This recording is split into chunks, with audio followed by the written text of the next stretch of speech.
이슈토크입니다. 낙동강 유형 물관리위원회가 낙동강 하구 기수생태계 복원 방안을 의결했습니다. 이로써 낙동강 하구뚝 수문이 상시 개방되고 낙동강 하구 기수역도 점차 복원될 것으로 보이는데요. 낙동강 하구를 자연 상태로 되돌리기까지는 뛰어넘어야 할 과제도 남아있는 만큼 자세한 이야기 나누겠습니다. 낙동강 하구 기수생태계 복원협의회 강호열 공동운영위원장과 함께합니다. 어서 오시죠. 예, 반갑습니다. 예. 1987년에 건설된 낙동강 하구뚝이 35년 만에 상시 개방을 확정지었습니다. 건립부터 상시 개방까지 환경단체 그간 많은 노력들이 있었을 것 같은데요. 그간의 과정에 대해서 좀 짚어주시죠. 예, 1987년도에 낙동강 하구원을 건립할 때 당시의 시민사회에서도 바다와 강이 단절되는 것에 대해서 반대가 많았습니다. 그런 와중에도 이제 농업용수, 생활용수 등을 위해서 건립이 되었는데요. 그 건립 이후에 수질의 악화나 또 낙동강 하구 저 바닥의 수질의 상태나 이런 문제가 계속 대두되면서 복원의 이야기가 사회적 쟁점이 되는 과정에 1912년 낙동강 하구뚝 개방을 위한 복원협의회가 68개 단체로 구성되었고요.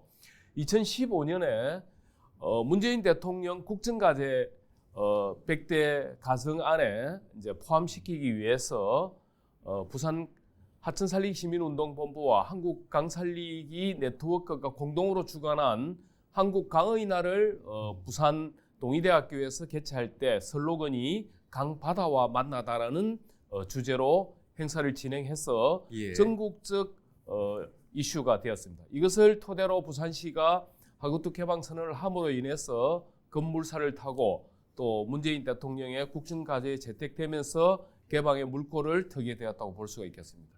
또 이처럼 개방 속도를 높이는 데에는 아무래도 낙동강 수질 악화 때문이잖아요. 환경부가 낙동강 하구 유역을 연중 자연 상태에 가까운 기수역으로 조성하기로 발표하면서 앞으로의 하구뚝 수문이 어떤 방식으로 운영이 될지도 많은 분들께서 궁금해하고 계신데요. 이 부분에 대해서 짚어주실까요? 이러한 이제 수문의 운영 방식을 확정하기 위해서 세 차례의 실증 실험이라는 과정을 거쳤고요. 2021년에는 4번에 걸친 하구뚝 개방 모니터링을 진행을 하였습니다.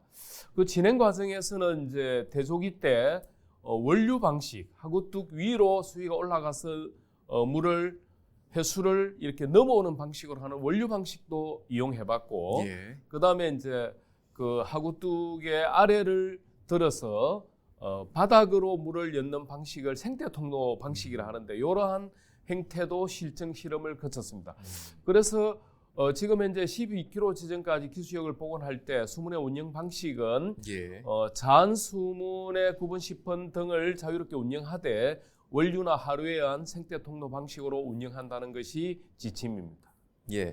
하구뚝 수문 운영 방식에 대해서 말씀을 해주셨고 또 앞서도 말씀을 해주셨지만 환경부와 부산시는 그간의 실증 실험과 시험 개방을 진행했었고 관련 연구 용역을 수행하기도 했었는데요. 하구뚝 개방에 따른 수질 개선과 또 생태 복원 효과는 실제로 어떻게 나타나는지도 궁금합니다. 일단 이 실증 실험은 해수와 강의 탐수를 이렇게 이제 섞는 겁니다. 이제 이 섞는데 해양 기수역이 있을 수 있고 또 저염 기수역이 있을 수 있고 고염 기수역이 있을 수 있습니다.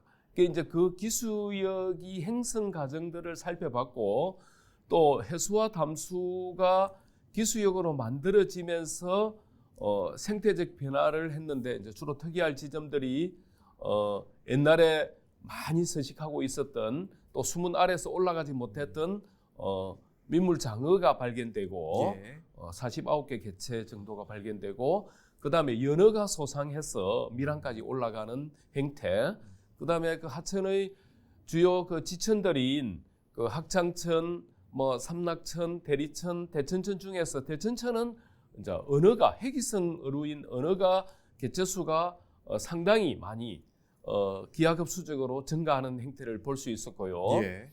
그다음에 그 학창천에 기수역도 조성되는 것들을 보면서 이게 기수역의 생태계가 복원되고 생태계가 자연성으로 돌아오고 있다는 것들을 좀 확인할 수가 있었습니다. 예. 생물종도 늘어나면서 여러 가지 눈에 띄는 변화가 확인이 됐고 자연스럽게 생태계 복원에 대한 기대감이 커지고 있는 상태인데요. 기수 생태계 복원을 위해서 구체적으로 어떤 사업들이 진행될지도 궁금합니다. 이번에 의결된 낙동강 하구 기수 생태계 복원 방안의 내용은 어떻게 됩니까? 이제 복원 방안의 내용은 가장 중요한 것이 이제 어디까지를 기수역으로 할 것인가 하는 이제 지점인데요. 지금 현재 대저수문이 이제 15km 지점, 그다음에 이제 물금 지역이 20km 지점, 매리가 한 30km 지점이 되는데요. 이 의결 안에서 15km까지를 기수역으로 조성한다는 이제 안이 의결되었고, 그다음에 이제 수문의 운영 방식은 아까 말씀드린 것처럼 원류나 생태 통로로 해서 운영한다는 지침이 이제 결정되었고, 그다음에 기수역이 조성되는지에 대한 다양한 모니터링을 실시하겠다. 근데 지천에 대한 모니터링, 또 해양 생태계 모니터링, 또 기수역에 대한 변화상에 대한 모니터링, 그다음에 이제 이러한 과정에서 발생할 수 있는 농민 피해를 최소화하기 위한 염분 측정망, 또 다양한 행태의 운영 방향 등에 대해서 요 통과된 의결안에 담겨 있다고 보시면 되겠습니다. 이 기수라는 게 민물과 바닷물이 섞인 물이잖아요.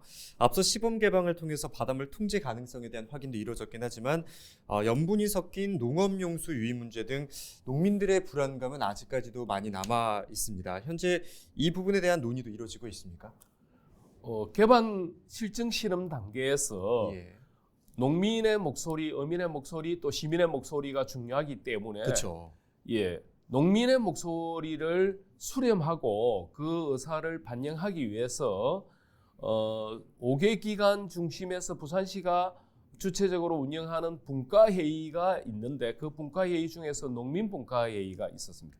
농민분과회의를 통해서 10여 차례 회의를 통해서 농민들의 의견을 수렴하였고, 실증 실험 과정에서도 지하수 염분을 측정할 수 있는 염분망을 촘촘히 설치를 했습니다.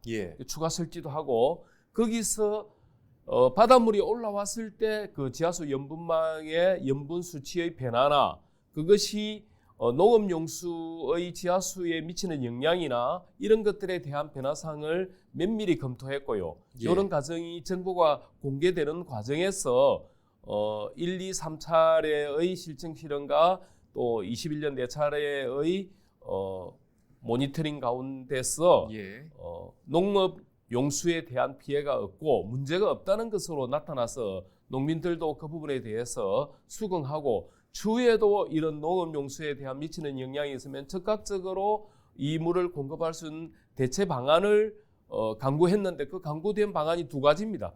하나는 지금 대저수문의 운영 방식을 변경하기 위해서 용역을 실시하고 있는데요.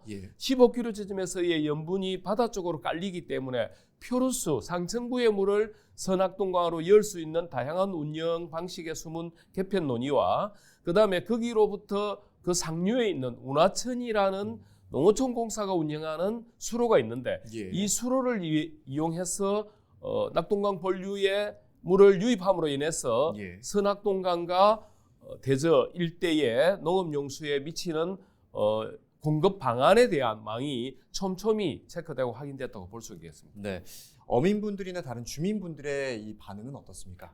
하구가 막혀 있음으로 인해서 이렇게 바닷물과 민물을 왔다 갔다 하는 어종이 이제 줄어들고 이렇게 어종이 단일화되면서 생산성이 있는 고품질 어종들이 거의 안 잡혔죠. 그리고 하구뚝 개방 이전에는 5만 명 이상의 그 하구에 이렇게 함께 사는 주민들이 있었고 어민이 많았는데 굉장히 많이 줄었고요. 그래서 그 어민들은 지금 새로운 어종들이 돌아오기를 바라고 상당히 풍부한 수자원이 형성될 수 있는 가능성이 있기 때문에 지금 한영의 입장을 밝히고 있다 보면 되겠습니다. 예, 이번 상시 개방에서 서로 합의점과 또 접점을 찾은 것으로 이렇게 보이는데요. 앞서도 말씀을 해주셨지만 또 가장 중요한 게 이 기수역을 어디까지 조성할 것인가가 가장 중요하다 말씀을 해주셨는데 낙동강을 자연 상태로 돌리기 위해서는 기수역을 30km까지 넓혀야 한다는 게 전문가들의 의견입니다. 하지만 범위 안에는 물금과 또 매리 취수장이 있는데요. 관련 문제를 해결하기 위해서는 어떤 노력들이 필요하다고 보십니까? 일단 계획을 수립할 때 예. 이제 초기, 중기, 장기 계획으로 대응을 했는데 1차 보건 확정안이 이제 15km 지점의 기수역은 물금이나 매리의 취수장에 영향을 미치지 않는 것이 이제 전제된 것이고요. 예. 그 다음 단계로는 이제 한 20km 지점까지의 기수역을 올리는 것인데 20km 지점도 취수장에는 크게 영향을 미치지를 않습니다. 예. 1년에 대조기 때 물금에 이제 그 임해진이라는 곳이 있는데요. 임해의 해자가 바다 해자인데 옛날에 하구뚝이 막히지 않았을 때는 그 바닷물이 1년에 몇 분씩은 밀항까지도 올라갔던 이제 기록들이나 그 정언들이 있거든요. 예. 그러면은 기수역이 상당히 넓어진다는 것을 의미하는데 그렇죠. 이제 30km 지점에 기수역을 확보하려고 하면은 이제 치수원의 이전이나 다양한 치수 대책이 수립돼야 되는데 이거는 좀 중장기적으로 고민하고 또 낙동강 유역 전체의 합의와 지역 시민들의 어떤 공동적 논의의 과정 속에서 좀 이루어지지 않겠나 하는 것이 판단입니다. 네, 한시적인 것이 아니라 중장기, 초중장기적으로 길게 봐야 한다. 예, 이렇게 맞습니다. 말씀을 예. 해주셨는데요. 낙동강 하구의 자연성 회복에는 청신호가 켜졌지만 최근에도 일부 지역에서 오폐수가 유입되기도 하고 또 여기에다가 또 안 좋은 이 특성 물질들이 검출되고 있어서 낙동강으로 유입되는 각종 오폐수를 차단하는 노력도 필요할 것으로 보이는데요. 여기에 대해서는 어떻게 생각하십니까? 여기에 대해서는 이제 시민사회가 낙동강 수질 개선을 위해서 굉장히 오랜 세월 문제 제기를 하고 그렇죠. 또 포럼 등을 통해서 수기 과정들을 많이 거쳤습니다. 예. 환경부가 통합물관리 방안을 제시했는데요. 그 통합물관리 방안 안에는 조금 전에 말씀하신 것처럼 그 유해화학 물질, 다른 말로는 남분해성 물질이라 하는데 여기에는 가브라 화합물이라든지 상당히 예. 그 인체 유해한 이런 항물질들이 남분해성 물질로 수질에 포함되어 있어서 이것을 어떻게 극복할 것인가 하는 문제에 대한 방안 중에서 이제 이력 추적 조사 방식, 예. 그러니까 어느 회사에서 공장에서 이러한 항물질을 사용하고 이것이 낙동강으로 유입되고 그 지천이 어디고 그런 것들을 추적 조사해서 생산자 관리의 시스템으로 전환하겠다는 방안이 있고요. 예. 또 근본적으로 이런 것들을 무방류 시스템으로 방류하지 않는 것에 대한 정책적 방향도 고민이 되고 있습니다. 예. 그다음에 대구의 뭐 상서공단이나 구미공단에 있어서도 이 폐수와 이런 생활용수의 분리 처리 방안이나 이런 부분에 대한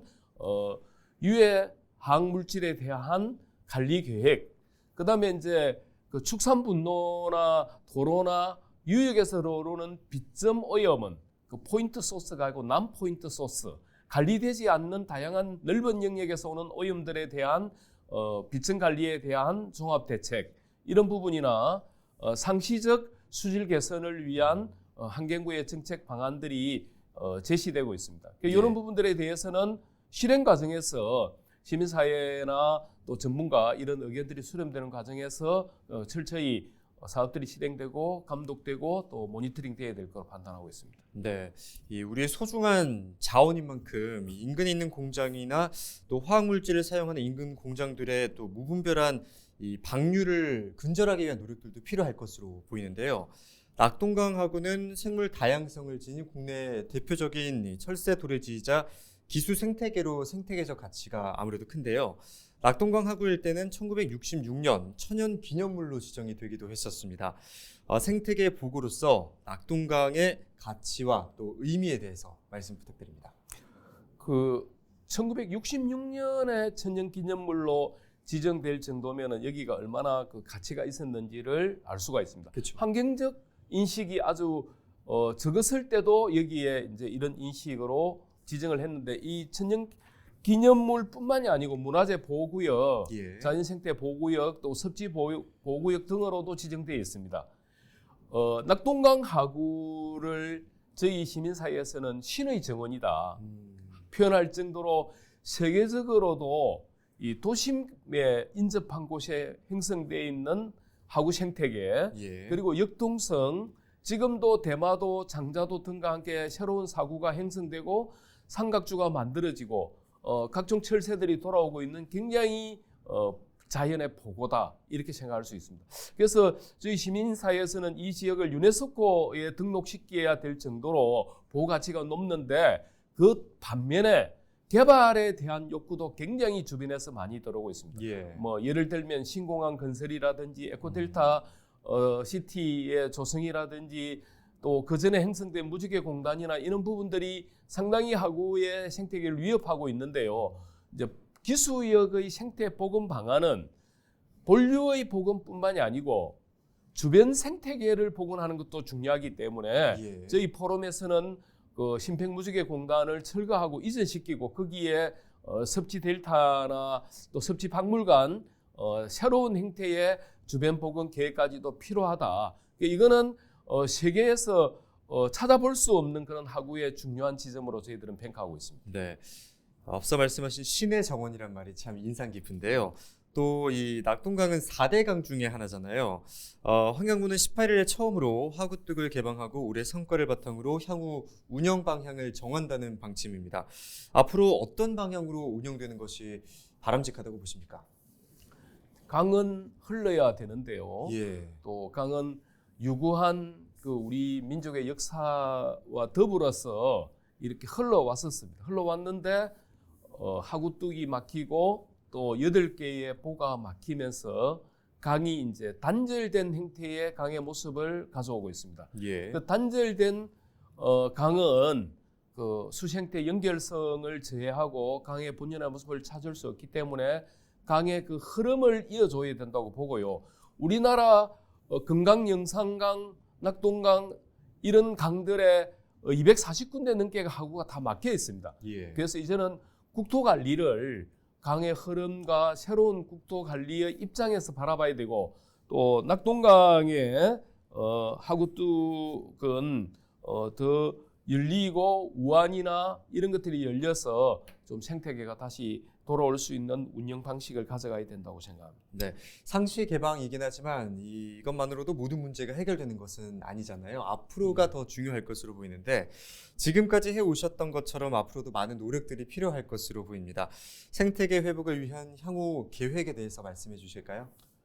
상시 개방이 있고 이제 전면 개방이 있을 수 있는데요. 전면 개방은 아까 말씀하신 것처럼 30km 이상으로 수문을 완전히 개방해서 자연 상태로 돌리는 것이고 상시 개방은 이제 수문의 운영 방식의 조절에 따라서 12.5km 지점을 기수역을 조성해서 항상 염수대를 지금 유지한다는 것이거든요. 여기에는 이제 이후 중장기 계획을 앞으로 점차적으로 해비해야 될 필요도 있고 또 여기에는 낙동강에는 삼락생태공원, 얼숙도 생태공원, 함행생태공원, 맥도 대저생태공원이 있습니다. 이게 한 500만 평 되는데 이 둔치의 생태적 관리, 그다음에 하천뚝 이회의 하구의 점진적 기수보건 방안, 또 그 주변에 있는 낙동강 하고 엘타 지역에서 해손지 복원에 대한 섭지 생태공원의 조성 등 국가공원 조성 이런 걸 통해서 하구 전체가 복원 시스템을 가져가고 이것이 시민과 어떻게 연계해서 이 하구를 우리 가치 있는 하구로 또 자연이 돌아오는 하구로 만들지 의견을 모으고 시민적 지혜가 필요한 시기라고 볼 수가 있겠습니다. 네, 말씀하셨듯이 이 소중한 자연성의 가치가 회복할 수 있는 하구 복원의 모범 사례가 될 수 있게 기대하겠습니다. 오늘 말씀 고맙습니다. 예, 감사합니다. 강과 바다를 가로막았던 하구뚝이 35년 만에 상시 개방되면서 낙동강 하구의 자연성 회복의 길이 열렸습니다. 생태 복원의 첫 발을 성공적으로 내디딘 만큼 도시와 자연이 공존하는 하구의 미래를 기대하겠습니다. 일루이스토크 여기서 마칩니다. 함께해 주신 여러분 고맙습니다.